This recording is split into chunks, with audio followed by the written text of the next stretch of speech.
My name is Ava, and I am 22 years old. You might wonder how a young woman ends up living with her uncle, especially after what I am about to tell you. To be honest, I never imagined my life would turn out this way. I study graphic design, spending most of my time drawing, working on projects, and doing freelance gigs. Ever since my parents divorced during my childhood, life has been a constant struggle for stability. After moving around countless times, I finally found myself at Uncle Nathan's house. It was never part of my plan. It all started when my mother had to travel for work. I needed a place to stay while finishing my degree, and the only person who could help was my Uncle Nathan. He has been married to his wife, Victoria, for several years, and they live in a picturesque countryside home, far from the chaos of the city. Initially, I thought this would just be a temporary shelter. But within a few months, I grew accustomed to the new house, the routine, and the quiet. Or at least, so I thought. To me, Nathan was always more than just an uncle. He was a mentor. He taught me how to ride a bike, helped around the house, and even bought me my first car when I turned 18. So, when my mother needed someone to take me in, Nathan was the obvious choice. He is an attentive, patient, and incredibly kind man. However, moving in meant living with his wife, Victoria, too. We weren't close when they married a few years ago. She is older than Nathan, and at first, I felt incredibly awkward in their home. I chose a guest room at the far end of the house, trying my best to stay out of their way. Over time, the tension dissolved. Victoria began giving me cooking tips and advice on household chores, and the awkwardness disappeared. I thought everything was finally settling into a peaceful routine. But recently, things began to shift in ways that are hard to explain. The more time I spent with Nathan, the more I began to feel a strange attraction to him. His smiles, accidental brushes, and the lingering glances he gave me when he thought I wasn't looking. It all became overwhelmingly intense.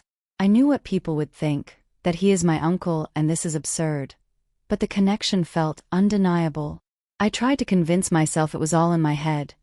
But every time we were left alone, the air grew heavy with unspoken tension. One evening after dinner, I was working on a design project in my room.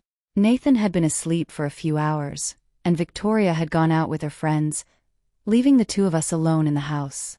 At first, I didn't pay attention to the quiet, but then I heard the distinct creak of his bedroom door. I froze, unsure whether to ignore it or see if he needed something. A strange, invisible pull drew me toward his room. I cautiously pushed the door open, trying not to make a sound. He was lying on his back with one arm behind his head, fast asleep. The moonlight softly illuminated his face, making him look almost ethereal. I stood there, watching him for a heartbeat. In that exact moment, my heart began to race, my face flushed, and my pulse skyrocketed. I had never felt anything like this before. My swirling thoughts were suddenly shattered by a sharp noise. I had accidentally bumped into a vase on the nightstand next to his bed. The sound woke Nathan. He opened his eyes, and for a moment, our gazes locked. I saw confusion in his eyes, mixed with something else I couldn't quite define. He blinked a few times, trying to focus on me in the dim light. "Ava, what are you doing here?" he asked, his voice still raspy from sleep. My heart kept pounding wildly. I tried to find the words to explain myself, but the embarrassment made me stammer.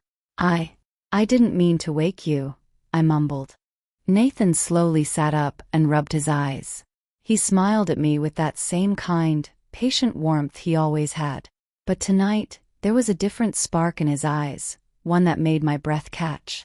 He studied me for a second before speaking softly. "It's okay, Ava. You can always talk to me. I'm here for you." I nodded, but my mind was spinning. The room suddenly felt suffocatingly warm, and my breathing grew shallow. "I just wanted to talk. I just wanted to talk," I whispered. Nathan's smile softened, and a flicker of hesitation crossed his face before quickly vanishing.